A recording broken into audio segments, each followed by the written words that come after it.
नर्मदे हर त्वदीय पादपंकजं नमामि देवी नर्मदे त्वदीय पादपंकजं नमामि देवी नर्मदे। आज राघव पायी नर्मदा परिक्रमा अनुभव कथन व तीर्थ महात्म्य वर्णन भाग 27 आणि शनिवार 15/12/2018 या दिवशी जगदीश बापूंची जी मढी आहे अगदी नर्मदा माईच्या किनाऱ्यावरती असलेला खूप मोठा हा आश्रम गोशाळा परिक्रमावासियांसाठी अगदी सकाळी 7 वाजल्यापासूनच अन्नदान आणि एवढी सुंदर सगळं हे या ठिकाणी रात्रीचा मुक्काम करून आता पहाटे लवकर उठलो, म्हणजेच 5 वाजेच्या दरम्यान उठलो आणि आता भरपूर परिक्रमावासी त्या ठिकाणी होते। म्हणून जे मध्य प्रदेशचे काही परिक्रमावासी होते त्यामध्ये काही महिलाही होत्या, त्या राघवचं रात्री कौतुक करायच्या। त्यांनाच आम्ही सकाळी सांगून गेलो उठून, कारण ते सगळे स्नान करून आलेले होते। म्हणून त्यांना सांगितलं आम्ही दोघंही जातो, राघवकडे लक्ष ठेवा, उठला तर आवाज द्या। म्हणून त्यांनी सांगितलं काही हरकत नाही, बिनधास्त जा, आम्ही बघू बाळाला। मग त्या दिवशी आम्ही त्या ठिकाणी दोघंही स्नानासाठी गेलो, कारण तिथे जायचं म्हटलं तर खूप मगरी आहेत, नवे नवे मासेच इतके मोठे मोठे आहेत की असं वाटतं मगरीच आहेत की काय, समुद्राचं पाणी। कारण तिथं सगळं समुद्राला जेव्हा भरती येते तेव्हा भरती आली की सगळं पाणी वरती येतं आणि तिथं सगळं पाणी ते गडोळ होत असतं आणि तिथे ती जे पायऱ्या आहेत, घाट आहेत, तो सगळं चिखलाने भरलेला असतो। म्हणून तिथं एकटं जायला तर मला भीतीच वाटायची। म्हणून आम्ही दोघंही सोबत गेलो होतो। कसं तरी तिथं साखळी आणि खांब लावलेले होते, त्याला धरून धरून मैयापर्यंत गेले। आता मैयेचं जलही त्या ठिकाणी थोडं खारटच लागतं, कारण पाणीच एवढं गडूळ झालेलं असतं भरती आल्यामुळे। अगदी त्या आश्रमाच्या असं वरती कडेपर्यंत ते पाणी येत असतं भरतीचं। म्हणून त्या ठिकाणी नर्मदा मैयेचं पात्रसुद्धा खूप मोठं आहे। मध्ये समोर बघितलं तर कबीरवड म्हणून ठिकाण आहे आणि पलीकडे बघितलं तर पलीकडचं काही दिसत नाही, पण पलीकडच्या बाजूला असलेला मंगलेश्वर आहे। म्हणून पण ते खूप अंतरावर आहे, कारण नर्मदा मैयेचं पात्र इथं जवळजवळ 2 किलोमीटर असेल आणि जवळजवळ 100 एकर असं तो अंदाज असलेलं ते सगळं जमीन तिथे रिकामी आहे, म्हणजेच ते बेट आहे आणि त्या बेटावरती खूप मोठा वड आहे। एवढा वड आहे की तो परिक्रमेत पाहता येत नाही, म्हणून त्याला कबीरवड म्हणतात। तर त्या ठिकाणी कबीर महाराजांनी तपश्चर्या केलेली होती असंही त्या ठिकाणी सांगितलं जातं। म्हणून तिथे त्या दक्षिण तटावरती पहाटे स्नान वगैरे करून आलो, कारण मैयेमध्ये स्नान करायचं म्हटलं की काही टेन्शन नाही, पटकन जायचं आणि कमंडलूनं पटपट अंगावर पाणी घेतलं की झालं स्नान। पटकन स्नान करून वरती आलो आणि आता वरती येऊन कपडे बदलून, जे कपडे आता सगळे चिखलाने भरले होते, म्हणून पुन्हा नळावरती ते कपडे आता तसेच पिळून टाकले आणि मग वरती येऊन कपडे वाळायला टाकून आलो। तर आता राघव अजून उठलेला नव्हता, म्हणून आम्ही आरती वगैरे करून घेतली। आरती झाल्यावर आता राघव उठला की मग आम्हाला त्याच्या शोधातच लागावं लागतं की त्याच्या खाण्यापिण्याच्या। म्हणून तिकडे आश्रमाकडे गेलो। आता तर चहाचा टाईम होऊन गेलेला होता, म्हणून त्यांना विचारलं थोडंसं दूध पाहिजे होतं। त्यांनी सांगितलं भेटेल। दूध चहा वगैरे राघवसाठी घेतला, आम्ही सुद्धा चहा वगैरे घेतला। आता बराच वेळ निघून गेला, सगळे परिक्रमावासी आता सगळ्यांचं आवरून सगळेजण निघत होते। तर तिथल्या सेवेकऱ्यांनी सांगितलं की इथं 7 वाजता जेवण असतं, तुम्ही सगळेजण जेवण करून जा। आता आम्हालाही असं वाटलं की आपणही थोडं थोडं काही खाऊन गेलं तर बरं राहील, कारण आता पुढच्या रस्त्याचं कुठे काही भेटेल भरोसा नाही आहे। सगळा रोड चांगला डांबरी रस्ता आहे, मोठा हायवे आहे, पण कधी जंगलात व्यवस्था होते पण कधी शहरात सुद्धा व्यवस्था होत नाही, असंही होत असतं, असा अनुभव आहे। म्हणून आहे त्याला लाथळून जायचं नाही, आहे त्याला नाकारून जायचं नाही। म्हणून आम्ही तिथे थांबायचं ठरवलं तर बाकीचे जे परिक्रमावासी होते ते सगळेच आमच्या अवतीभोवती आमच्यासोबत बोलायचे, विचारायचे की खरंच किती दिवस झाले तुम्हाला निघाल्यापासून, पण तुमचं अवघड होईल आता. आम्ही म्हटलं कसं? त्यांनी सांगितलं पुढे खूप अवघड आहे, कारण समुद्रामध्ये जी नाव सुटते ना, तर ती नाव आता 4-4, 5-5 दिवस सुटत नाही आहे. आम्ही म्हटलं कसं? त्यांनी सांगितलं की राजस्थानमध्ये इलेक्शन होतं, तर त्या निवडणुकामुळे त्या सगळ्या नेते मंडळींनी लोकांना असं सांगितलेलं होतं की मतदान करा, तुम्हाला परिक्रमा करून आणू. म्हणून ते सगळे लोकांनी आता सगळ्या गाड्या त्या राजस्थानच्या गाड्या सुटलेल्या आहेत. मध्य प्रदेशमध्ये ते तोच प्रकार होता. म्हणून तिथल्याही नेते लोकांनी सांगितलं होतं की मतदान करा, तुम्हाला परिक्रमा करून आणू. म्हणून तिथल्यासुद्धा भरपूर गाड्या आहेत. रोजच्या 28 गाड्या रोज सुटतात. म्हणजे 28 गाड्यामधले लोक बसमधले. मग पायींचा काही हिसाब नाही आहे. पायीच्या फक्त 2 नावा सोडतात. त्यांनी सांगितलं की अगोदर म्हणजे या 4-5 दिवसाच्या आधी 6 दिवस पूर्ण नावा बंद केलेल्या होत्या प्रशासनाने. तर कारण खूप वादळ सुटलेलं होतं आणि वादळामुळे 6 दिवस नावा बंद असल्यामुळे एवढे 6 दिवसाचे लोक थांबलेले होते. कारण नेहमीच बस वगैरे चालूच असतात. महाराष्ट्रामधल्याही भरपूर बस होत्या. म्हणून एवढी सगळी गर्दी तिथं झालेली आहे. तर रोजच्या एवढ्या गाड्यांचे लोक सोडत आहेत. जवळजवळ 20-20, 25-25 नावा एका दिवशी सोडतात. तरीसुद्धा तेवढ्या परत तयार होतात. कारण तेवढे लोक तिथे येऊन थांबलेले असतात आणि प्रत्येकाला वाटतं आपला नंबर लागला पाहिजे. काही लोक थांबून थांबून कंटाळून मागही निघून येतात. म्हणून तुमचं अवघड आहे. कारण आमच्यासारखे ते लोक म्हणू लागले, आमच्यासारखे तर कुठेही पटकन कोणत्याही नावेत घुसू शकतात, कसंही जाऊ शकतात, पण तुमचं बाळाला घेऊन जाणं अवघड आहे.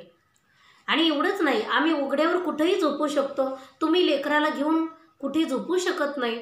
आणि तिथं थंडी भयंकर आहे, कारण वादळ होऊन गेलेलं आहे आणि आता खूप थंडी सुटलेली आहे. म्हणून समुद्रकिनारी तुमचं अवघड आहे. तुम्ही बघा.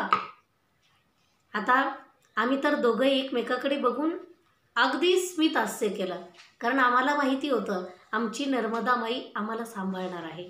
वादळ येऊ नाही तर काही येऊ, आम्ही तर हिंमत कधी हारणार नाही आहे आणि नर्मदा माई आमची साथ सोडणार नाही. कारण रोज ती आमच्या सोबतच आहे, रात्रंदिवस आमच्या सोबतच राहते आणि राघवमुळे तिला खूप काळजी घ्यावी लागते. म्हणून तर ती आम्हाला सोडून राहणार नाही. एकवेळी शहाण्या माणसाला त्रास होऊ शकतो, पण नर्मदा माई आम्हाला काही त्रास होऊ देणार नाही. म्हणून आम्ही एकमेकांकडे बघून हसलो. मग ते म्हटले, असं कसं, तुम्हाला याचं काहीच वाटलं नाही? आम्ही सांगितलं नाही. का वाटणार? जरा वाटणार असतं तर परिक्रमेला चालू नसतं. कारण ज्यावेळी आपल्या मनात कुठे संकुचितपणा असतो, कुठे संशय असतो, तेव्हा आपण कोणतंही कार्य करू शकत नाही. त्याच्यासाठी आत्मविश्वासच लागतो. आत्मविश्वास म्हणजे विश्वास तू करी स्वामीवरी सत्ता. विश्वास असेल तर तो काहीही करू शकतो. तो सहज समुद्र पार करू शकतो, भवसागर तरू शकतो. मग विश्वास महत्त्वाचा आहे. म्हणून तर ते लोक म्हटले, बघावं तुमचं तुम्ही बघून घ्या, पण अवघड आहे पुढचं. आम्ही त्यांना काही बोललोच नाही. मग आता तर बराच वेळ झाला, तिकडे जेवणाची सुद्धा व्यवस्था झाली. आता आम्ही राघवला घेऊन घाईघाई तिकडे गेलो आणि तिथे जाऊन आता सकाळची वेळ आहे म्हणून थोडं जेवण केलं. आणि जेवण केल्यावर आता तिथून ताट वगैरे धुवून ठेवून बॅगा सगळे आवरून ठेवलेले होते. कपडे जे वाळत होते ते पटकन भरून घेतले. आता बापूजी तर तिथं नव्हते, कारण आमच्या 15-16च्या परिक्रमेत गेलो तेव्हाही तिथं नव्हते आणि खूप उशिरा रात्री आले होते. मग सकाळी त्यांनी आम्हाला तेव्हा खूप आग्रहाने थांबून घेतलं होतं. अगदी सकाळी 10 वाजेपर्यंत आम्ही तिथंच थांबलेलो होतो. पण यावेळेस आशा होती की राघवला बापूजींचं दर्शन व्हावं. पण तिथल्या सेवेकरांनी सांगितलं ती आश्रम सोडून काही दिवसांसाठी ते बाहेर गेलेले आहेत. म्हणून आता त्या ठिकाणावरून आम्ही सुद्धा निघायचं ठरवलं. बाकीचे सगळे परिक्रमावासी अगदी घाईघाईने हे त्याच्या पुढे अगदी 2-3 हॉल सगळे एकदम मोकळे झाले होते. सगळे पटपट निघून गेलेले होते. आणि पुढं जाऊन सगळेच पायी जातील असं थोडंच आहे. आम्ही सुद्धा आमचं आवरून बॅग वगैरे पाठीला घेऊन, काठ्या कमंडल हातात घेऊन, आता राघवसुद्धा सकाळी सकाळी पायी चालत होता. अगदी मातीचा रस्ता होता. मोकळ्या मनाने चालू लागला आणि नेहमीच्या रस्त्याने चालायला निघालो. 1-1.5 किलोमीटर गेलो आणि पुढं गेल्यावर खूप ऊसतोड करणारे जे ऊसतोडकरी लोक आहेत ते सगळ्यांचे असे त्यांच्या कोप्या वगैरे होत्या. म्हणून एवढी सगळी तिथं गर्दी होती, खूप आरडाओरडा सकाळी सकाळी. आणि त्याच ठिकाणी एक मनुष्य आम्हाला हाक मारत होता, नर्मदे हर बाबाजी रुको, नर्मदे हर बाबाजी रुको. पण आम्ही म्हटलं हा का हाक मारत असेल, काही कळत नव्हतं. पण थांबलं पाहिजे म्हणून आम्ही तिथंच उभं राहिलो. मग तो तिथूनच हात करायचा, बाबाजी येई से मुड जाओ, येई से मुड जाओ. मग आम्ही म्हटलं काय म्हणतो आहे काही माहिती नाही, कारण नेहमीचा रस्ता तर सरळच आहे, मग हा का वळायला सांगतो. त्यांनी सांगितलं, बाबाजी या रस्त्याने जर गेलात ना तर तुमचं जवळजवळ 3-4 किलोमीटर अंतर तुमचं वाचेल. मग त्यांनी सांगितलं, मी खूप लांब होतो, बाकीचे खूप परिक्रमा असे या सरळ रस्त्याने निघून गेले. मी जर इथं असतो ना मी सगळ्यांना या रस्त्याने पाठवलं असतं, पण मला माहिती आहे हा रस्ता एकदम शॉर्टकट आहे, तुम्ही सरळ गुमानदेवला निघाल. मग आम्ही म्हटलं पण चुकणार तर नाही ना, कारण रस्ता सरळ जातोय ना. त्यांनी सांगितलं हो, रस्ता आहे थोडा कच्चा आणि शेताचा आहे, पण अजिबात घाबरायचं नाही, पुढं गेल्यावर तुम्हाला मैया रस्ता दाखवेलच. मग म्हटलं हा एवढा विश्वासाने सांगतोय आणि आपण सुद्धा कोणत्याही रस्त्याने गेलो तरीसुद्धा हा रस्ता सरळ तिथे जातोच म्हणतायत ना, तर काही हरकत नाही. मग त्याने आम्हाला ते उजव्या हाताच्या रस्त्याने काढून दिलं. अगदी मातीचा रस्ता होता. खूप ऊसतोड करणारे ती सगळ्यांची ती लेकरं एवढे सगळे गर्दी तिथं केली, कारण त्यांनाही माहिती झालं असेल नेहमीचं की इथं परिक्रमा अशी चॉकलेट देतात म्हणून. मग ते म्हणू लागले, बाबाजी चॉकलेट दो, बाबाजी चॉकलेट दो. मग कुणी चॉकलेट मागितलं किंवा लेकरं बघितले की राघव लगेच म्हणणार चॉकलेट द्या, त्यांना चॉकलेट द्यायचे. मग राघवने सगळ्यांना चॉकलेट वाटले आणि आता आम्ही पुढं निघालो. आता दिवस बराच वरती आलेला होता, कोवळं ऊन पडलेलं होतं आणि आता सरळ पश्चिमेकडे चालत होतो. 1-1.5 किलोमीटर पश्चिमेकडे चालून गेल्यावर तो मातीचा रस्ता जो होता शेतात जाणारा तो रस्ता संपला आणि आता डाव्या हाताला वळणारी एक पाऊल वाट आहे, तर त्या पाऊल वाटेने जात राहिलो. म्हटलं नर्मदा माई आपल्याला दाखवेल रस्ता. त्या माणसाने एवढं आग्रहाने आपल्याला इकडं पाठवलंय म्हणजे नक्कीच काहीतरी असेल. म्हणून आम्ही आता त्या पाऊल वाटेने जाऊ लागलो. जाता जाता जाता जाता ऊस तुटून गेलेला होता आणि ते पाचट सगळं जाळून टाकलेलं होतं आणि त्याच्यामधून ती पाऊलवाट होती. आता कसं तरी चालत होतो आणि चालता चालता पुढे गेल्यावर ती पाऊलवाटही संपली. आता तर एवढा प्रश्न निर्माण झाला की त्या शेतात जे झाड आहे खूप मोठं झाड होतं, त्या झाडापर्यंतच ती पाऊलवाट जात होती. तिथं गेलो आणि मग आता खूप गोंधळल्यासारखं झालं. आता काय करावं काही कळत नव्हतं. इकडं बघायचं तिकडं बघायचं, पण सकाळी सकाळी कोण शेतात जातंय. आणि म्हटलं आणखी थोडं आपण पुढं इकडं तिकडं जाऊन बघू रस्ता दिसतोय का म्हणून. बघू लागलो तर पुढं खूप मोठा ओढा होता, खूप खोल होता आणि त्याच्यात खूप पाणी होतं. आता त्या ओढ्यातून जायला सुद्धा अंदाज नव्हता, कारण तो असा खूप कपारीचा होता, खाली चिखल खूप असू शकतो, पानडाचं मोठं मोठं गवत होतं. आता तर एवढा प्रश्न निर्माण झाला, आता काय करावं काही कळत नव्हतं. म्हणून तिथंच थोडा वेळ बसलो. माझे पतिदेव म्हटले मी बघतो इकडून तिकडून सगळीकडे फिरून बघितलं, पण रस्ता पाऊलवाट कुठे दिसत नव्हती. आता आमचा अर्धा तास तिथेच गेला. म्हटलं उगाच आलो की काही रस्त्याने, पण उगाच म्हणायचं नाही. नवीन रस्ता माहिती होतोय आणि जे होतंय ते मैया चांगल्यासाठीच करत असते. मनुष्याने ह्या गोष्टीचं समाधान कधीही मानलं पाहिजे. कुणामुळे आपल्याला दुःख मिळालं तरी आपण समाधान मानलं पाहिजे, कारण ह्याच्यातून काहीतरी चांगलं घडणार असतं. असे अनुभव आम्ही खूप घेतलेले आहेत. म्हणून तर सांगेन की आपण सुद्धा कधीच काही वाईट झालं तर समजायचं नाही हे वाईट वाईटासाठी झालं, हे चांगल्यासाठीच.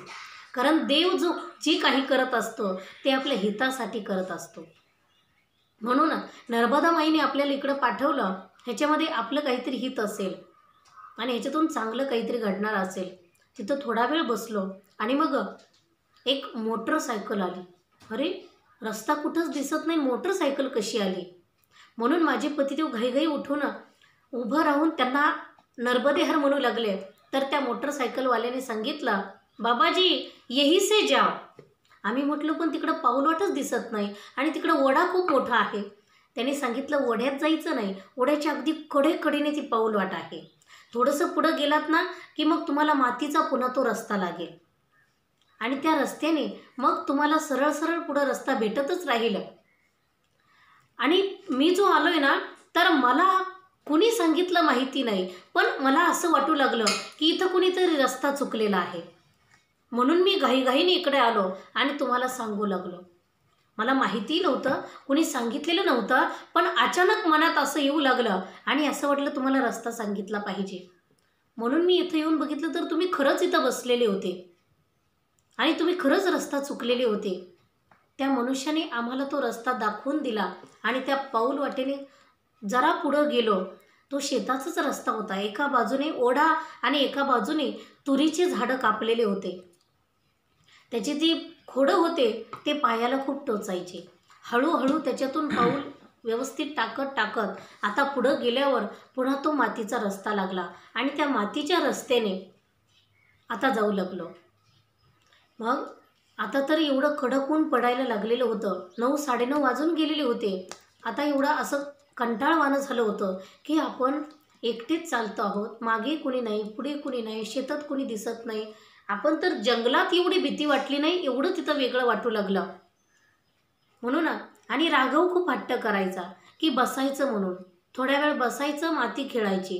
म्हणून आता त्याचाही असा वैताग येऊ लागला. मग माझ्या पतिदेवांनी सांगितलं मी त्याला खांद्यावर घेतो. मग कारण तो माझ्याकडे जास्त लाड घालणार आणि मग मला तो काही सुचू देणार नाही. म्हणून त्यांनी घेतलं की मी त्यांच्याच बरोबर तो सोबत बरोबर राहणार, त्यांच्यापुढे काही करणार नाही. त्यांनी खांद्यावर घेतलं आणि मग ते दोघं गप्पा मारत मारत मस्त त्याला खेळवीत ते चालले पुढं. बरंच अंतर चालून गेलो आणि मग पुढे एक गाव आलं. तर ते गाव म्हणजे मोठा सांजा म्हणून. तर ते गाव, त्या गावामध्ये जायची गरज नाही. गावाच्या अलीकडे 1 किलोमीटर म्हणजे गाव पुढे दिसत होतं, तसंच अलीकडे वळायला रस्ता होता. म्हणून आता त्या रस्त्याने पुढे गेलो तर पुढे एक छोटंसं गाव लागलं. ते म्हणजे उचेडिया म्हणून गाव लागलं. 2 किलोमीटर अंतरावरती होतं. आता ते गाव अगदी गरीब असे लोक त्या रस्त्याच्या कडेला राहत होते. सगळे लेकरं त्यांचे रस्त्यावर खेळत होते. तिथून जात होतो तर एवढे सगळे त्या रस्त्याने घाण, कुठं पाऊल टाकावं तेच कळत नव्हतं. कसं तरी तिथून 1 किलोमीटर पुढे गेलो आणि मग पुढे एक आश्रमासारखं खूप मोठं एक बांधकाम दिसलं. मग ते बघितलं आणि थोडं असं वाटलं की आपण कुठंतरी आश्रमाच्या जवळ आलोय, म्हणजे आपल्याला आता कुणीतरी मार्ग सांगू शकतो. कारण कुणाला परिक्रमेचा मार्ग विचारला तरी पण लोक सांगत नव्हते, कारण त्यांना कळतसुद्धा नव्हतं. तो एकदमच नवीन रस्ता असल्यामुळे.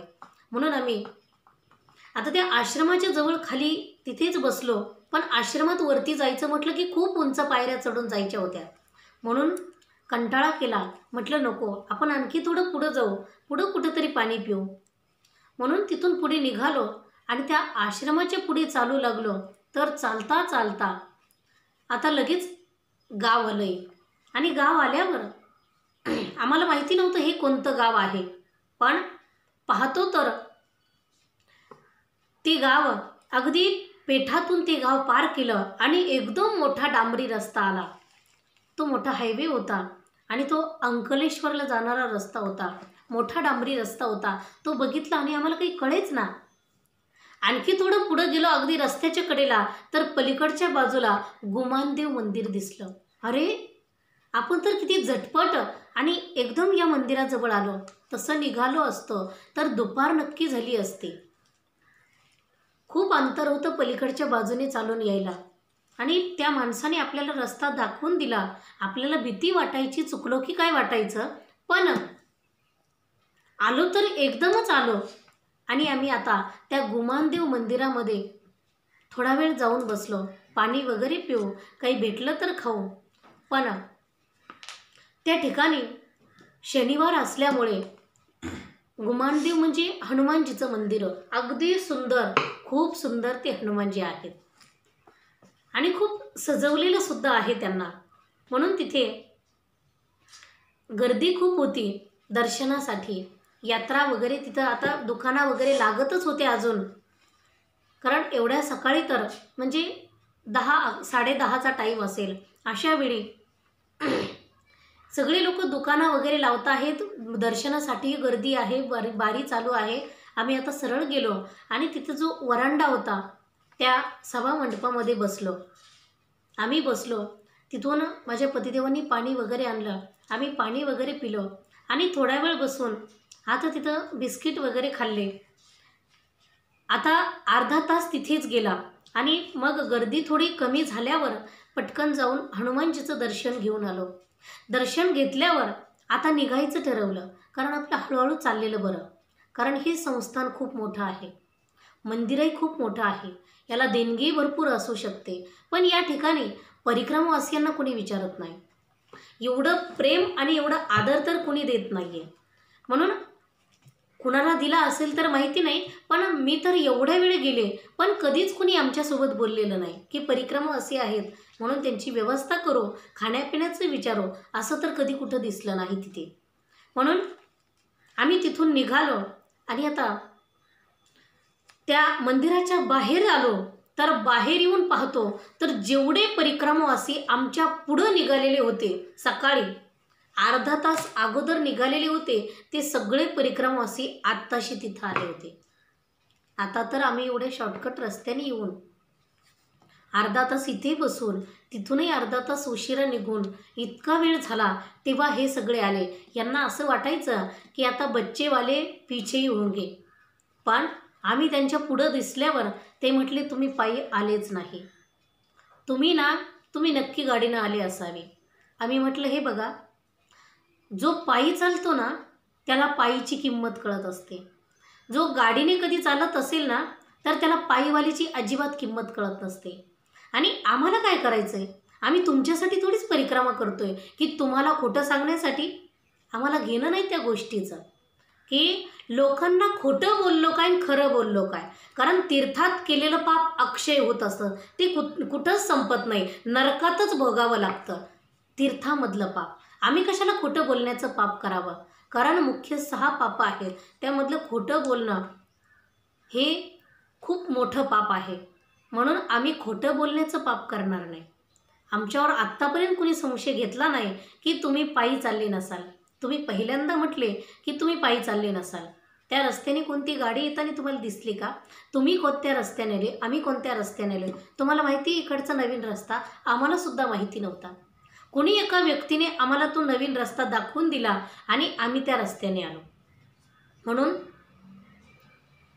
खरंच आणि खरीच परिक्रमा करायची, खोटं बोलायचं नाही, खरं बोलायचं. कारण आपण साधना करतो आहोत, आपण कुणी चांगलं म्हणावं अजिबात करत नाही.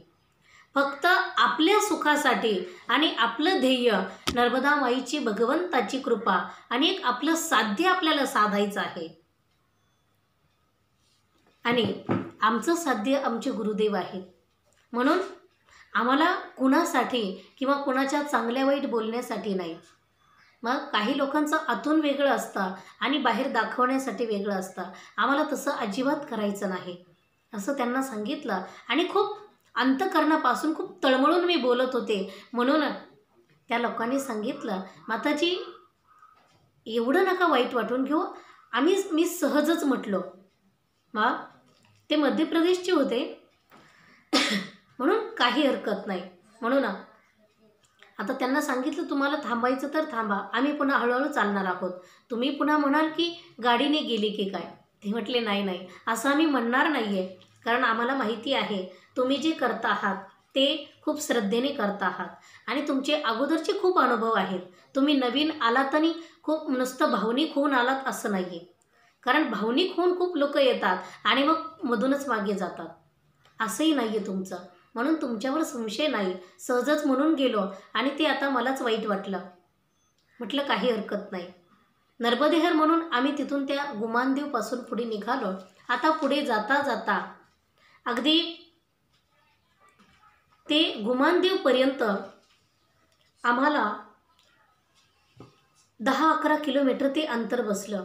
आणि तिथून पुढे आता गुवाली म्हणून 3 किलोमीटरवर गाव लागलं. आता तर या गावांचा काही एक उपयोग नव्हता, कारण तिकडे सगळं डांबरी रस्त्याचं काम चालू होतं. म्हणून रस्ता सगळा असा बाजूने सगळा फोडलेला असल्यामुळे, तोडलेला असल्यामुळे तिकडे कोणते हॉटेल नाही आहे, कोणती दुकान नाही आहे, काही नाही आहे, काही नाही आहे. नुसतं चालत राहणे एवढंच. म्हणून चालतच राहिलो. पाणी वगैरे भरून घेतलं होतं. पाणी प्यायचो, चालायचो, पाणी प्यायचं, चालायचं.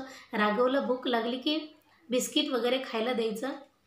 आणि मग त्या गुवाली गावाच्या पुढेही निघालो. तर पुढे मुलंद मांडवा म्हणून पुन्हा 3 किलोमीटरवर ते गाव लागलं. आणि जाता जाता पुढे उजव्या हाताला एक गोशाळा लागली. तर त्या गोशाळेमध्ये त्या गोशाळेचा जो मालक होता, कोणीतरी तिथली व्यवस्था बघणारा, तर तोही तिथं आलेला होता.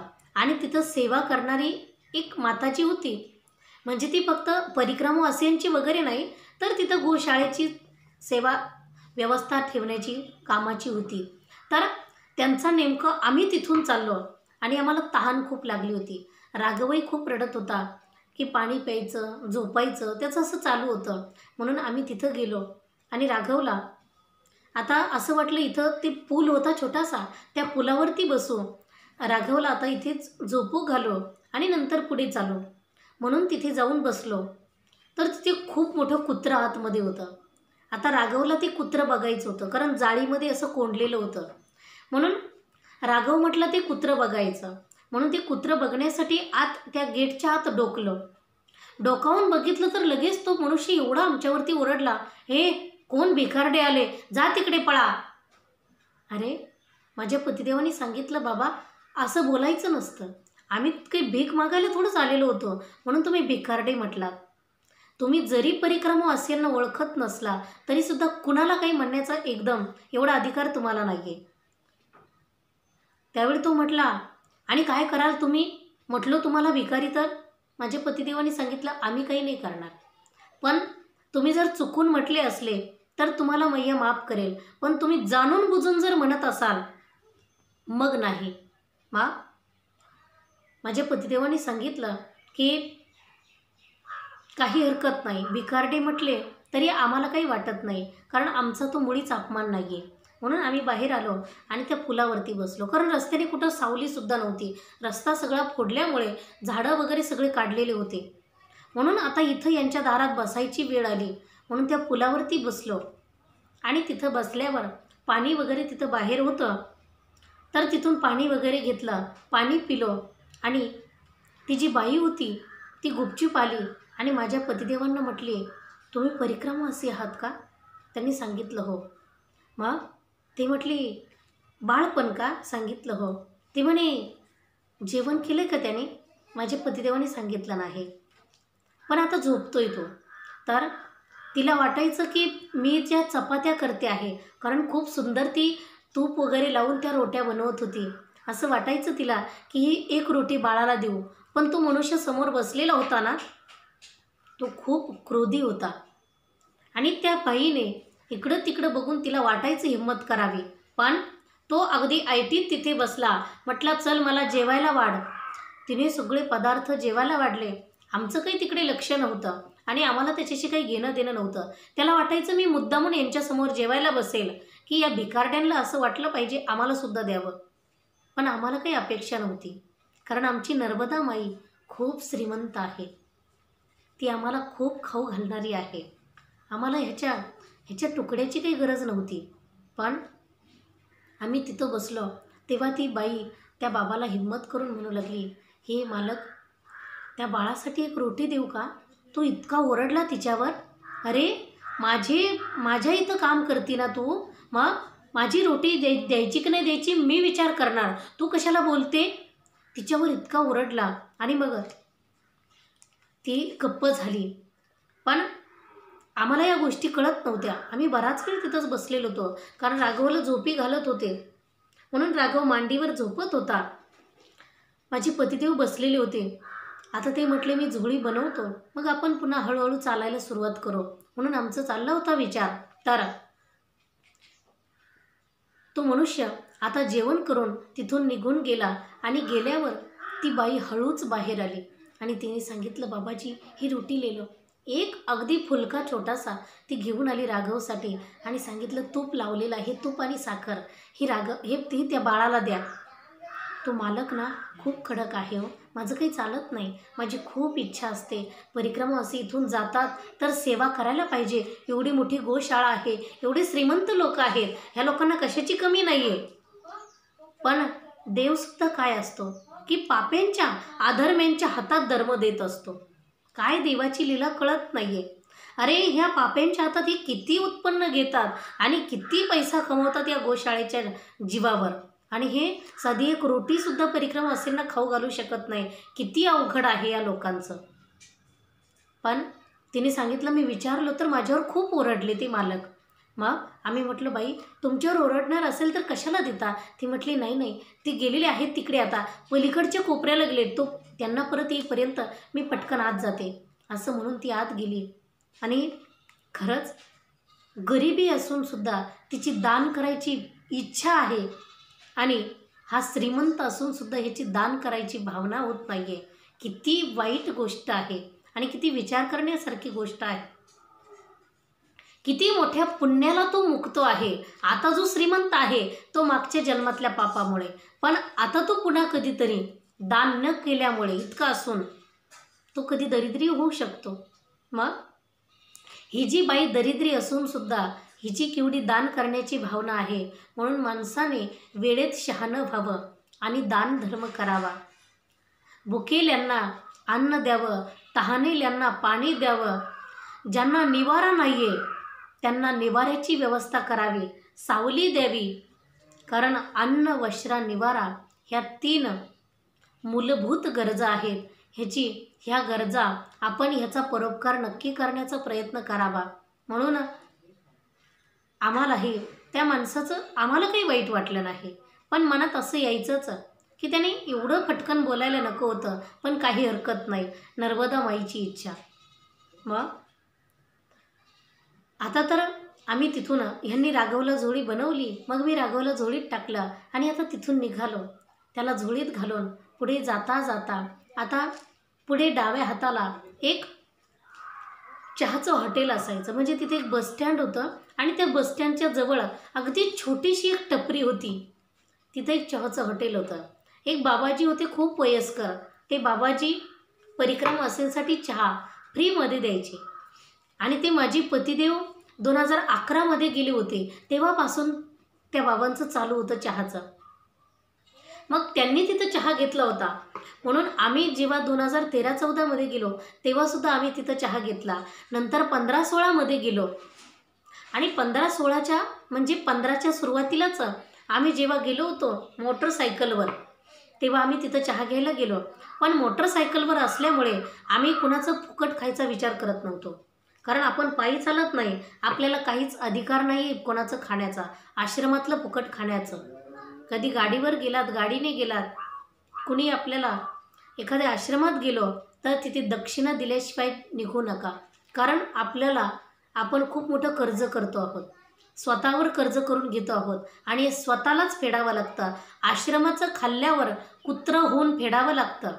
म्हणून जे शहाणे परिक्रमावासी आहेत ते परिक्रमा झाल्यानंतर कुठेतरी आश्रमात राहून सेवा करतात आणि ज्यांना ह्याच्यातलं ज्ञान नाही आहे ते संचय करतात.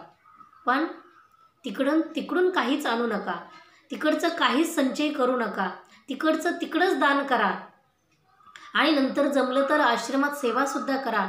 नाही शरीराने आपल्याला तिथं जाऊन सेवा करता आली, आपल्याकडे पैसा असेल, आपण कुणाच्या माध्यमातून सेवा करा.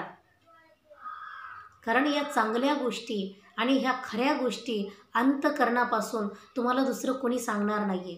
म्हणून तर जे प्रत्यक्ष अनुभवले ते खूप तळमळीने सांगावंसं वाटतं. ह्या बाबाजींच्या सुद्धा एक परिक्रमा झालेली होती. एक परिक्रमा झाली आणि त्यांनी चहाची सेवा सुरू केली होती. मग आम्ही जेव्हा मोटरसायकलवर गेलो होतो तेव्हा आम्हालासुद्धा चहा घ्यायचा होता, कारण ते बाबांना आम्हाला मागची आठवण करून द्यायची होती. आणि पहिले भेटलेले लोक परत भेटल्यावर खूप आनंद वाटतो त्यांना परत आठवण करून द्यायला. म्हणून आम्ही तिथे थांबलो, चहा वगैरे घेतला. आणि चहा काही असा नाही आहे, अगदी दुधाचा खूप घट्ट चहा घेतला. आणि मग माझे पतिदेव पैसे द्यायला लागले. ते म्हटले, अरे एवढेसे पैसे? त्यांनी सांगितलं, मला खूप सारे पैसे लागतात. अरे परिक्रमावासींकडून मी पैसे घेत नाही आहे, तुम्हाला माहिती नाही का? माझ्या पतिदेवाने सांगितलं, माहिती आहे, पण ते म्हटले, पण काय? माझ्या पतिदेवाने सांगितलं, पण असं आहे, आम्ही मोटरसायकलवर आहोत आणि आपण पायी चालत नाही आहे ना, म्हणून आपल्याला फुकट खायचा अधिकार नाही आहे. त्यांनी सांगितलं, काही असेल किंवा नसेल, पण आज तुम्ही माझ्यातर्फे तुम्हाला चहा. ते कसेच पैसे घेत नव्हते, कारण मागे सुद्धा 2-3 परिक्रमेमध्ये आलेलं असल्यामुळे त्या आठवणीमुळे ते पैसे घेत नव्हते. मग काही हरकत नाही. आता त्यांना नर्मदेहर म्हणून त्याच ठिकाणी, म्हणजेच आता पायीसुद्धा राघवला घेऊन याच ठिकाणी आलो. आणि इथे येऊन पाहतो आहे तर त्या बस स्टँडवरती जे हॉटेल होतं चहाचं, आता कळत नव्हतं की ते बाबाजी कुठं गेले, की बाबा खूप थकलेत की काय. कारण 2-3 वर्षानंतर आलेलं होतं, म्हणून खूप काळजी वाटत होती. कोणी विचारायला सुद्धा भेटत नव्हतं, हॉटेल तिथं नव्हतं. नेमकं काय झालं असेल? रस्त्याच्या कामामुळे बंद असेल, की बाबा कुठं गेले असतील, की बाबा आजारी असतील, की आणखी काही वेगळं झालं असेल. पण आम्ही त्या बसस्टँडच्या तिथं पायरीवरती बसलो आणि आम्हाला खूप त्या बाबांची आठवण येऊ लागली. काही माहिती नसताना आणि ते आपले कुणी नातेवाईक नसताना फक्त परिक्रमावासीयांची सेवा करत होते. म्हणून आता तर त्या रस्त्याने कुणी येताना सुद्धा दिसेना, कारण तो रस्ता जो आणखी एक रस्ता छोटा जात होता तो त्यांच्या गावात जात होता. म्हणून तिथे असं वाटायचं कुणी भेटलं तर विचारू की इथले बाबाजी कुठे, पण आम्हाला कुणीच भेटलं नाही. खूप वेळ तिथं बसलो आणि मग पुन्हा तिथून निघालो. आता जोळी हातातच होती, जोळी घेऊन पुन्हा चालायला लागलो. अगदी कडक ऊन पडलेलं होतं. पुढे एक नवगवा म्हणून गाव लागलं. त्याच्यापुढे त्या नवगवात 2 किलोमीटर आणि नवगवाच्या पुढं 1 किलोमीटर सामोर म्हणून गाव लागलं. त्याच्यापुढे 2 किलोमीटरवरती अंधाड गडखोल म्हणून ते गाव लागलं. आणि आता पुढे एक पूल लागला आणि त्या पुलाच्या खाली जे पाणी दिसत होतं, खूप गढूळ पाणी होतं, ते भरतीचं पाणी होतं. आता तिथून पुढे चालतच होतो, कडक ऊन पडलेलं. आणि थोडं पुढं गेल्यावर जी गुजरातमधल्या ज्या कंपन्या आहेत त्या कंपन्यांचं बोर्ड दिसू लागला, की ते खूप कंपन्या आहेत, खूप सगळे लोक आहेत, भाजीपाला विकत आहेत. हे सगळं रस्त्याच्या कडेला दिसू लागलं. लोक कंपनीतून कामावरून सुटल्यावर तिथं भाजीपाला घेतात, हे सगळं दिसू लागलं. आणि आता आम्ही अंकलेश्वरच्या दिशेने निघालेलो होतो. म्हणून आता तर माझ्या पतिदेवाने सांगितलं, हे बघ, मध्ये कुठंच थांबायची व्यवस्था नाही. इथून 8 किलोमीटर अंतरावरती अंकलेश्वर आहे. आणि आता तर आम्ही जवळजवळ 22 किलोमीटर चाललेलो होतो. माझ्या पतिदेवांना सांगितलं, हो, कारण आता राघवला एवढं सगळं घेऊन चालायचं म्हटलं तर एवढी चाल जमत नव्हती. 20-25 किलोमीटर ठीक होतं, पण अजून 8 किलोमीटर जायचं आहे. आणि आता 22 किलोमीटरपर्यंत अंतर झालं आहे. आणि दिवसभर जेवणही केलेलं नाही आहे. पण माझ्या पतिदेवाने सांगितलं, आपल्याला जावंच लागणार आहे, मध्ये तर कुठं व्यवस्था नाही आहे, म्हणून काही हरकत नाही म्हटले. आणि आम्ही आता चालू लागलो. तर त्या रस्त्याने जाता जाता आता काही मध्ये थांबण्यासारखं ठिकाण नव्हतं, पण आता शहराचा सगळा भाग होता. मग मोठे मोठे दुकानं लागत होते, मोठे मोठे गोडाऊनं दिसत होते, सगळं काही होतं रस्त्याच्या कडेने. आणि त्या अंकलेश्वर परिसरामध्ये मुस्लिमांचं जास्त त्या ठिकाणी ती संख्या जास्त आहे, म्हणून त्यांच्याही भरपूर दुकानं दिसत होत्या. मोठे मोठे हॉस्पिटल दिसत होते, मोठमोठे हॉटेल दिसत होते. आणि त्या रस्त्याने जाता जाता आता जवळजवळ 3-4 किलोमीटर चालून गेलो तर मोठा एक पूल आला. आणि त्या पुलाखालून जायचं होतं. पुलाच्या वरून जो रस्ता होता तो पलीकडे भरूचवरून येणारा आणि इकडे सुरतला जाणारा तो रस्ता होता. खूप मोठा हायवे होता तो. म्हणून त्या रस्त्याच्या खालच्या बाजूने आम्ही गेलो आणि पुढे जाऊन एक दीड किलोमीटर चालून गेलो तर पुन्हा एक उजव्या हाताला रस्ता वळायला होता. म्हणजे तो जो रस्ता होता तो सोडून द्यायचा होता पुलावरती चढून. आणि जाता जाता आता तर दिवस मावळायला लागलेला होता, अंधार पडायला लागलेला होता आणि राघव खूप कंटाळलेला होता. कसं तरी त्याला एका ठिकाणी चहा दूध पाजून पुन्हा चालायला लागलं. पुढे आता राघवही खूप कंटाळला होता. नको नको करायचा, थांबायचं म्हणायचा, खाली उतरायचं म्हणायचा. पण आता त्याला उतरून दिलं तर आपण अंकलेश्वरच्या रामकुंड आश्रमापर्यंत आपण पोहोचू शकत नाही, कारण तिथपर्यंत पोहोचणं गरजेचं होतं. मध्ये कुठं थांबण्याची व्यवस्था नाही म्हणून आम्ही चालतच होतो. पण पुढं गेल्यावर माझ्या पतिदेवांनी सांगितलं, हे बघ, आपल्याला परत असं मोठं गाव कुठं लागणार नाही लवकर, म्हणून आपण इथे काम करू. माझा चष्मा मोडलेला आहे, कारण राघवने ओंकारेश्वरला आम्ही परिक्रमा जेव्हा सुरू करत होतो, परिक्रमा सुरू करायच्या आदल्या दिवशी आम्ही मैयामध्ये स्नानाला गेलो होतो.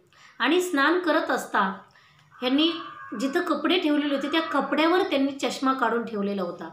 आणि मीही स्नान करायला गेले आणि माझे पतिदेवही गेले. राघव तिथे कडेला बसवला होता, त्याला सांगितलं कपड्याजवळ बस. त्याने तो घेतला चष्मा तिथं कपड्यावरचा आणि असा फाकवला. जसा असा केला तसाच तो त्याचे 2 तुकडे झाले. म्हणून एका बाजूची त्याची दांडी मोडलेली होती, म्हणून त्याला ते रोज फेविक्विक लावायचे आणि जसा काढला तसाच ठेवायचा, पुन्हा त्याला असं मिटवायचं नाही. म्हणून असे जवळजवळ आज 27 दिवस झाले होते, 27-28 दिवस झाले होते की तो चष्मा मोडलेला. पण अशीच धकाधकी चालू होती. म्हणून माझ्या पतिदेवांनी सांगितलं, आपण एक अर्धा तास जाईल, पण अजून आपल्याला खूप प्रवास करायचा आहे आणि चष्मा नसेल तर मला उन्हाचा जास्त त्रास होईल, म्हणून तो नीट करून घेऊ. म्हणून आम्ही तिथेच चष्म्याचं दुकान बघितलं आणि ती वरती तो गाळा होता, म्हणून माझे पतिदेव वरती गेले आणि आम्ही तिथेच खाली एका हॉटेलसमोर बसलो, राघव आणि मी. आमच्या बॅगाही तिथंच होत्या. मग तिथे अंधार पडला होता, दिवस मावळून गेलेला होता आणि अशावेळी राघवला खूप भूक लागली होती. राघव वडापाव मागायचा, काही खायला जे दिसेल ते मागायचा, कधी कुल्फी मागायचा. पण हे सगळं नको द्यायला, कारण कुल्फीने सुद्धा सर्दी वगैरे झाली, मग काय करायचं. म्हणून तिथंच त्याला म्हणायचे, पिताजी आले की मग आपण घेऊ, असं म्हणून तिथं बराच वेळ बसले. पण पुन्हा माझ्या पतिदेवांनी सांगितलं, आपण हे बनवायला टाकून गेलो असतो पुढे, पण परत पायीच मागे यावं लागेल, म्हणून तर आपण हा बनवूनच घेऊन जाऊ. म्हणून आम्ही तिथे थांबूनच राहिलो. आता खाली बराच वेळ थांबून राहिलो. मग अर्धा पाऊण तासाने त्या माणसाने तो चष्मा बनवून दिला, दुसरी फ्रेम बनवून दिली आणि नंतर तो चष्मा घेऊन आता आम्ही परत जायला निघालो. आता पुढे निघालो तर पुढे एवढी गल्ली बोळा आणि सगळी लाईट लागलेली आहेत. आता रात्रच झालेली आहे. अशा वेळी जाता जाता आता रस्ताही लक्षात येत नाही आहे, आपण कुठं चाललेलो आहोत. म्हणून रामकुंड विचारलं की लोक सांगायचे, जा पुढे, जा पुढे. असं सांगता सांगता इतकं पुढे गेलो, असं वाटायचं आता चुकलो की काय, काही कळतच नव्हतं. आणि विचारायला तर जास्तीत जास्त सगळे तिथं मुस्लिमांच्याच दुकाना होत्या. बाहेर बसलेल्या त्यांच्या महिलासुद्धा अशा त्यांच्या दारात बसलेल्या त्याच होत्या. विचारावं कुणाला हा प्रश्न पडला. मग तिथेच एक फुटाण्याची हातगाडी होती. राघव लगेच फुटाणे मागू लागला. तोही जो फुटाणे विकणारा होता तोही मुस्लिम होता. पण माझ्या पतिदेवांनी त्यांना विचारलं की रामकुंड आश्रम सांगता येईल का. तो म्हटला, आगे जब, असं म्हटला. त्याच्याकडून ते फुटाणे वगैरे घेतले. आता राघवला खूप आनंद झाला, फुटाणे खात खात चालला. पण आमच्या मनात दडदडच होती की आपण पुढे निघून जाऊ की काय. आणि एकदा जर पुढे निघालो तर मग आपण खूप भरकटू, कारण पुढे पुन्हा गाव नाही आहे आणि इकडे खूप असं भयंकर आहे. गाव संपलं की पुन्हा वस्ती नाही, काही नाही, काही नाही असं आहे. म्हणून पुन्हा विचारू लागलं तर त्या माणसाने सांगितलं, अरे तुम्ही तर खूप लांब आलात, तुम्ही चुकला म्हणे, आता काय करावं काही कळत नाही. मग त्यांनी आम्हाला एक रस्ता दाखवून दिला. त्या रस्त्याने जाऊ लागलो ना तर अगदी तिथे सगळे मुस्लिमांचे घरं आणि खूप असं गल्लीबोळातून चाललेलं होतं. अंधार कीर होता आणि छोटे कुठेतरी लाईट होता. म्हणून जात असता पुढे एक अशी कमान होती जुनाट. त्याच्यातून जेव्हा घुसलो ना, तर पुढे कुठं घर नाही, काही नाही, एकदम शांत सगळं. आणि पुढे एक छोटासा तलाव होता, घाण पाण्याचा, असं सांडपाण्याचा.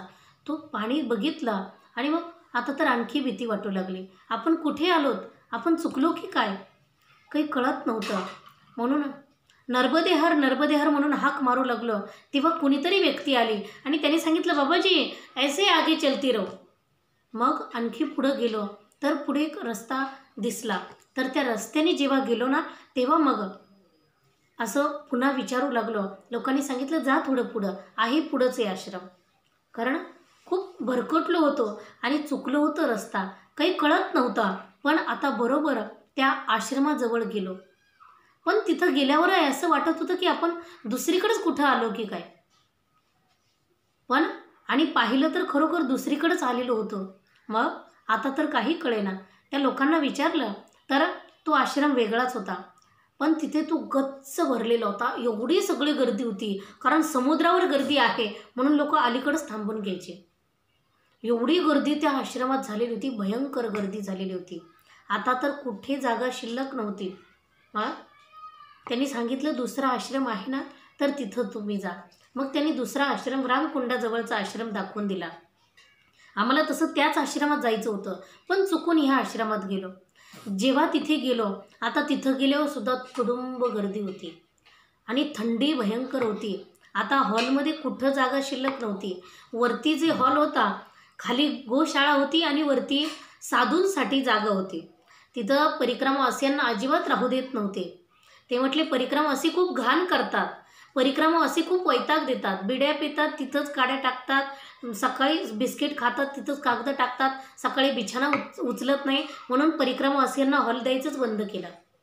आणि ह्या परिक्रमावासियांच्या अशा वागण्यामुळे काही दिवसांनी काय होईल माहिती नाही. आपण आपल्या परिसरामध्ये आपण खूप घाण केली. आपण दिंडीत गेलो तरी सुद्धा आपण कुठे खाऊन काही कचरा कुठेही करतो. आता तर निर्मल वारी म्हणून 2-4 वर्षापासून झाली ती व्यवस्था सुरू की स्वच्छता ठेवायची आणि स्वच्छच वारी असली पाहिजे. कारण स्वच्छतेशिवाय माणसाचं मन आणि जे मनाचं जे समाधान आहे ते भेटू शकत नाही. कारण आपण बाहेरचा जो परिसर आहे, मंदिरात गेल्यावरच आपल्याला का समाधान वाटतं, तर मंदिरामध्ये सगळं सुंदर असतं, स्वच्छ असतं आणि रम्य असतं. मग मंदिरासारखं आपण स्वतःला बनवू शकत नाही, आपल्याला घराला बनवू शकत नाही, आपल्या परिसराला बनवू शकत नाही. मग असं आपण करू शकतो, तरीसुद्धा लोक खूप आळशी असतात आणि खूप चुकीची भावना असते. म्हणून त्या लोकांनी सांगितलं, आम्ही परिक्रमावासींना हॉल देत नाही आहे. मग आम्ही जेव्हा तिथं गेलो तेव्हा तिथल्या एका बाबांनी आम्हाला बघितलं. ते म्हटले, अरे एवढ्याशा बाळाला घेऊन आलात, काही हरकत नाही, पण तिथं समोर बाहेर झोपा. माझ्या पतिदेवांनी सांगितलं की बाळाला थंडी लागली तर सर्दी होईल, कारण इथं थंडी खूप आहे. त्यांनी सांगितलं, माझा नाईलाज आहे, कारण तुम्हाला जर वरती जागा दिली तर बाकीचे सगळेच परिक्रमावासी म्हणतील, आम्हाला का दिली नाही. बाळ असेल तरीसुद्धा मी देऊ शकत नाही, कारण मला महाराजसुद्धा माझ्यावर रागवतील. ही सगळी व्यवस्था फक्त साधूंसाठी आहे, परिक्रमावासीसाठी सगळं बंद आहे. आणि मग काही हरकत नाही, आम्ही तिथेच जे मंदिर होतं मूर्ती वगैरे, पण ते अंकलेश्वराचंही मंदिर होतं, पण तिथेच खाली जे पटांगण होतं, वरून तर व्यवस्था होती, पण पुढून इकडून तिकडून सगळं मोकळं होतं आणि खिडक्या होत्या. म्हणून तिथं त्या एका कोपऱ्यामध्ये आम्ही आसन लावलं. अगदी धूळ वगैरे खूप होते तिथं, जो स्वच्छ केलं झाडून वगैरे, आणि मग तिथं आसन लावलं. आता बाकीचे परिक्रमावासी सुद्धा, आता तिथे थोडीशी जागा होती तर आणखी काही परिक्रमावासी उशिरा आले, त्यांनी सुद्धा तिथं आसन लावलं. आता जागा कुठे शिल्लक राहिली नाही. जे गाडीनं आले होते, एक गाडी होती छोटी, ती हंडी याची होती, तर ती लोकंसुद्धा रात्री 10 वाजता तिथं आले. मग तिथून पुढे त्यांचा स्वयंपाक आणि एवढा त्यांनी आरडाओरडा, त्यांच्या गप्पा मोठ्या मोठ्याने, कारण गाडीत चालायचं आणि पायी परिक्रमा यांना त्रास द्यायचा. गाडीमध्ये चालायचं आणि मग संध्याकाळी यांना झोपही येत नाही, कारण दमतच नाही ना, झोपही येत नाही, पोटभर खातात सुद्धा, मजेत राहतात. पण पायीवाल्यांना खूप त्रास होतो. आपण दुसऱ्यांचा विचार करा. जास्तीत जास्त काळजी आपण पायी परिक्रमा यांची घ्या. म्हणून तर आता हे लोकांनी यांचा एवढा आरडाओरडा सुरू झाला आणि राघवला खूप झोप आलेली होती. म्हणून आम्ही त्यांना विचारलं की जेवणाची कधी वेळ होईल. ते म्हटले होईल, थांबा. मग राघवला बळच थांबून ठेवलं आणि आता जेवणाची वेळ झाल्यावर जेवायला गेलो तर तिथे वाढणारे कमी होते, कारण जेवायला माणसं इतकी होते. 200 माणसं एका पंक्तीला बसले, परिक्रमावासी पायी म्हणून. एका वेळी 200 माणसं बसले तरी माणसं शिल्लकच आहेत, कारण पुढच्या त्या नावेचाही प्रॉब्लेम. आणि या आश्रमात हा शेवटचाच आश्रम म्हणायचा, समुद्र किनाऱ्यावरचा, म्हणून हा शेवटचा टप्पा आहे. इथं खूप गर्दी आणि ते लोक एवढे वैतागलेले. सगळ्यांसाठी खिचडी भात बनवले. आता तर आम्ही आज आमचं अंतर किती झालेलं होतं, 30 किलोमीटर पायी चालून आलेलं होतं आणि दिवसभर जेवणही केलेलं नव्हतं.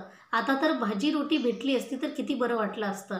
पण एवढ्या सगळ्या गर्दीमुळे इथं खिचडी भात खावा लागला. राघवला घेऊन मी जेवायला बसले आणि माझ्या पतिदेवांनी सांगितलं, हे बघ राघवला पोटभर खाऊ घाल, तूही जेव आणि मी थोडी वाढायला मदत करतो, कारण इथं वाढपी कमी आहेत आणि जेवणारे भरपूर आहेत. तर सगळे वयस्कर लोक आहेत, तरुण कशाला कोण जास्त जातोय परिक्रमेला. महाराष्ट्रामधून जातात पण बाहेरच्या राज्यातले कमीच असतात. बाहेरच्या राज्यातले वृद्ध लोकच जास्त असतात. म्हणून यांना वाढण्यासाठी मीही मदत करतो. मग माझ्या पतिदेवांनी वाढण्यासाठी सहकार्य केलं. आमचं जेवण वगैरे झालं, आम्ही आमच्या आसनाकडे निघून गेलो. मग माझ्या पतिदेवांनी दुसरी पंगत वाढली आणि नंतर तिसऱ्या पंक्तीला ते जेवायला बसले. जेवण वगैरे झालं तोपर्यंत आता राघव झोपी गेला होता. राघव झोपला आणि मग ते आल्यावर आम्ही आता आरती पूजा केली. कारण परिक्रमेमध्ये असं आहे, तुम्ही म्हणाल ही सांगती सकाळीसुद्धा स्नान झालं, देवपूजा न करतात, चहाचा टाईम झाला की चहा घेतात, जेवणाचा टाईम झाला की जेवण करतात, रात्रीसुद्धा जेवण आधी करतात, नंतर आरती करतात. आपण घरी सगळे नियम करायचे, परिक्रमेमध्ये सुद्धा करू शकतो. पण ते आपण आपल्याच भरोश्यावर चाललं तर होऊ शकतं. आपण नर्मदा माईच्या भरोश्यावर चालतो ना, त्यामुळे. कारण माझे गुरुदेव तर सांगतात की स्नान केल्यावर गंध लावल्याशिवाय, नित्यनेम झाल्याशिवाय पाणीसुद्धा प्यायचं नाही, चहासुद्धा प्यायचा नाही. पण त्यावेळी तर हे नियम आमच्याच्याने पाळले जात नाही आहे, कारण तिथे नर्मदा माईचाच भरोसा आहे.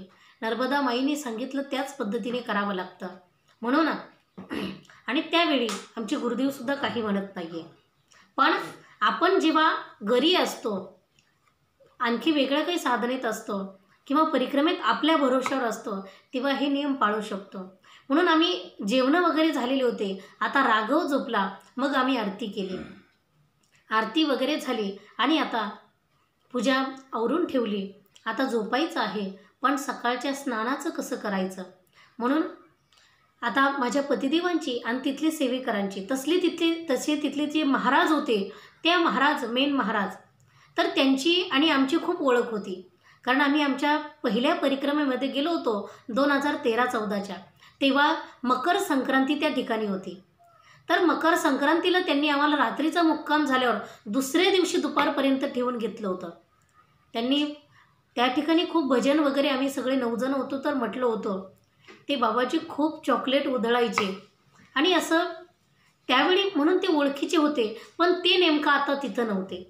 म्हणून बाकीचे जे सेवेकरी होते त्यांच्याशी ओळख झाली होती. म्हणून त्यांना विचारलं बाथरूम वगैरे कुठं आहे. त्यांनी सांगितलं पाठीमागच्या बाजूला आहे. कारण महाराष्ट्रातल्या लोकांना टॉयलेट बाथरूमची जास्त गरज पडते असं परिक्रमेत म्हणतात लोक. आणि आहेच तसं. कारण मध्य प्रदेशमध्ये पेट्रोल पंपावर गेलं तरी टॉयलेट बाथरूम भेटत नाही. ते म्हणतात नाही, क्वचित एखाद्या पेट्रोल पंपावर असतं. कारण तिकडच्या लोकांना काही टॉयलेट बाथरूमची गरजच नाही, बाहेर कुठेही पटांगणात जातात. म्हणून जिथे जिथे आश्रमात व्यवस्था झाली ती सगळी ते लोक, महात्मे लोकसुद्धा म्हणतात, महाराष्ट्र वाले जे बात है ना उनके लिए ये व्यवस्था करनी पड़ती है. कारण मध्य प्रदेशच्या लोकांना तसं काही टेन्शन नाही.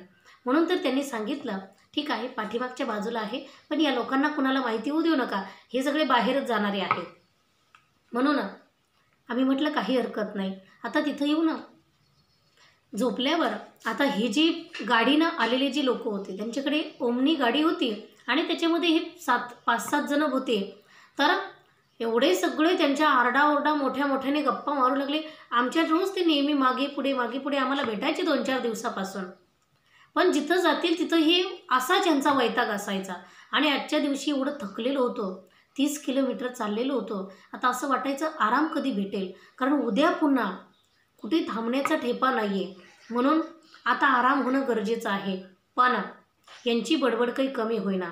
मग माझ्या पतिदेवांनी सांगितलं, हो थोडं हळूहळू बोलले तर बरं होईल, कारण हे सगळं पायी चालणारे परिक्रमा असे आहेत आणि यांना त्रास होतो. तुम्ही नाही झोपली तर तुम्ही कुठेही गाडी थांबून झोपू शकता, पण हे पायीवाले कुठेही आराम करू शकत नाही आहे. म्हणून थोडं हळूच बोला. आणि त्यांची व्यवस्था त्या बाबाजीने थेट आतमध्ये केलेली होती, अगदी आमच्या पलीकडच्या बाजूला. आम्ही सुद्धा बाहेरच्या बाजूला होतो. आमच्या बाहेर तर खूपच परिक्रमा असे होते. म्हणून त्यांनी सांगितलं काही हरकत नाही, आम्ही हळूहळू बोलू. तुमच्यासोबत बाळ आहे आणि बाळसुद्धा उठेल, पुन्हा रडेल. आम्ही म्हटलं तेच, त्यामुळेच तर सगळ्यांच्या झोपा मोडतील तो जर एकदा रडला तर. आणि त्याची झोप होणं गरजेचं आहे, कारण तो सुद्धा दिवसभर मग त्रास देतो. त्यांनी सांगितलं ठीक आहे काही हरकत नाही. मग आता आम्ही दोघं पती पत्नी त्या ठिकाणी आरती पूजा जेवण सगळं झालेलं असल्यामुळे आता रात्रीचे 10:30 वाजलेले आहेत. कारण आम्हाला तिथं यायलाच 8 वाजलेले होते. म्हणून खूप वेळ आमचा झालेला होता. म्हणून आता या ठिकाणी दोघंही एकमेकांना नर्मदेहर म्हटलो आणि याच ठिकाणी आज विश्रामाच्या दिशेने गेलो. म्हणून इथेच थांबते. नर्मदेहर.